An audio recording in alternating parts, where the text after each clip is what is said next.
What's up guys? Ito po ang ating evening routine. Magpapawis po tayo. Saglit lang po ito. Ayan. What's up? Ayan, nanggugulo po yung aking alaga si Mocha. Ayan. Magpapawas po tayo ng ating bigat. Ayan. Ito po ang sinasabayan ko po yung aking diet ng workout kahit na dito lang sa bahay. What's up? Ayan po yung natawag na quick, mabilis ang papawis lang po. Sup, side naman side.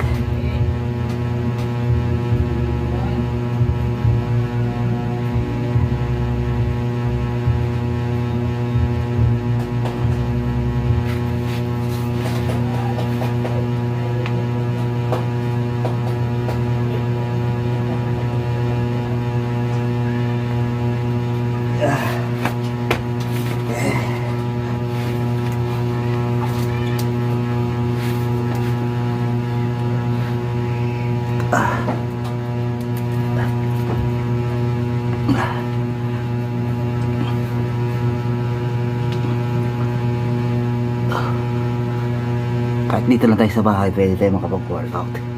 Ito pa yung side natin sa tiyan.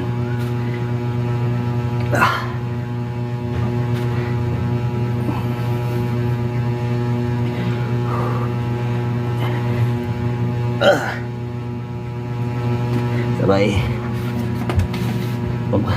Di po tayo kakain ng kanin dahil kanin po yung mabilis makapagpataba. Sayang po yung papapawis natin. Maintenance ko na rin po sa katawan ko ito guys.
Sana magustuhan niyo po aking video at papakita ko na rin po yung papakakaini ko ngayon pagkatapos ko mag-workout.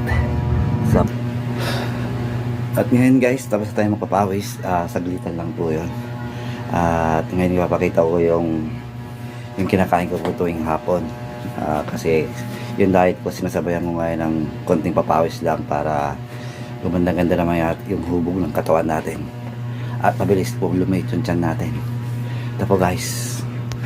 At ito guys yung ating kakainin ngayong hapon pagkatapos natin mag-workout.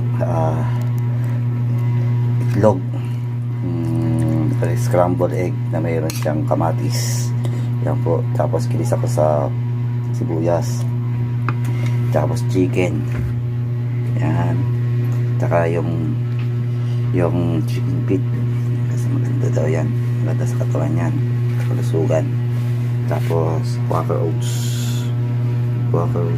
at 4 na kutsara lang to ngayon. Tapos yan, pipitas po tayo dito lang saging saba, yan po, isa lang pwede na yan guys. Ayan po yung aking pagkain today. Nakapunan ko na 5:15. Ito yung kain ko sa hapunan guys. Ayan guys ha. Sup. Ito guys, kain na po tayo. Ito yung ating egg.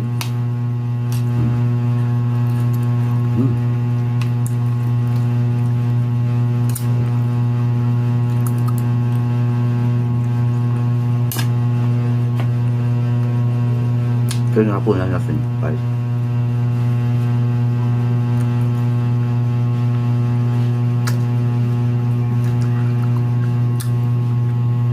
Yung chicken feet daw kasi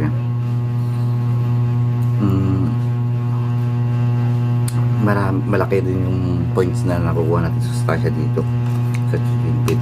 Akala ko mataas sa cholesterol, hindi naman pala. Hindi. Nakakatulong nga ito na makapagpabata sa face.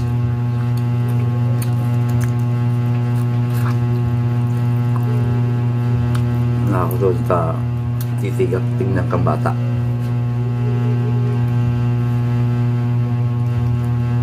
Kaya nakahilig ang kumain.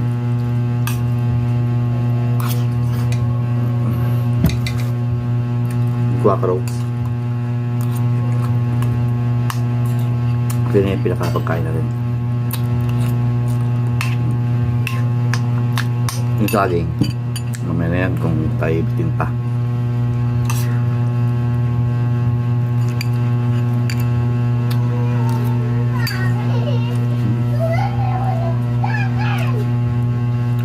Bila mag-diet.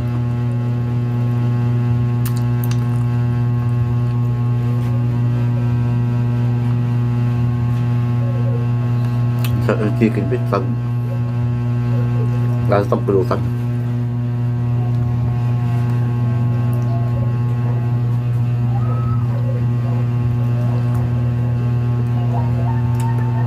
Hindi pala nakakatakot kumain ng chicken feet. Nakakatulong pa nga ito na pabatayin tayo. Tingnan, baby face pa kahit may edad na tayo, batang bata. Tingnan, batang isip.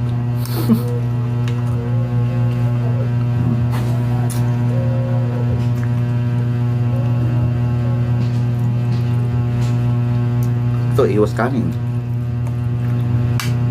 iwas tayo kanin, hindi tayo busog na, diba?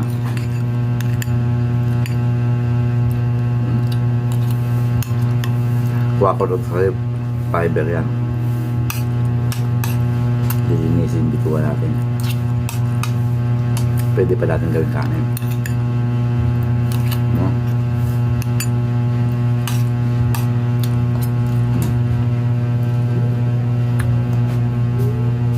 Gusto nyo, isang buwan ko lang ito ginawa.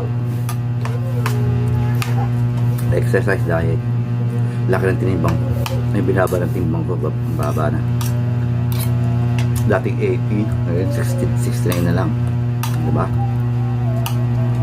Laki.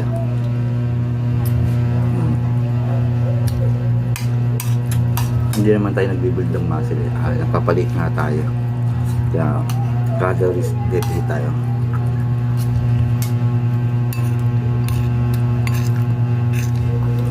Ito na, ito na yung kain ko sa kunan.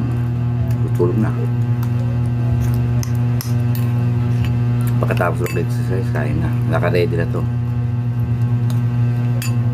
Panga.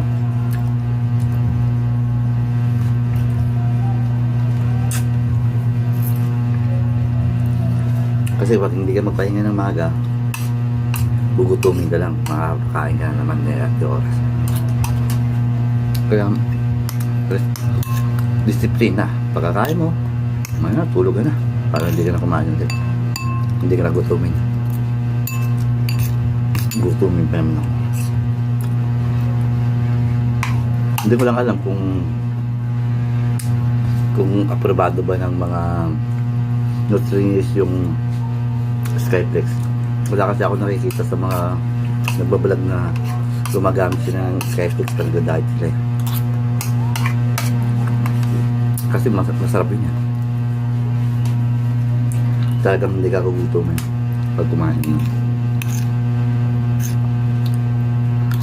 Hindi ko lang sa mga nutrition na mga nagkukuha ng mga content na sa mga pagkain.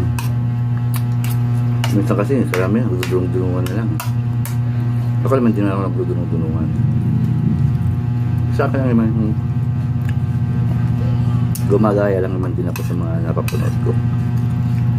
Tapos i-share ko.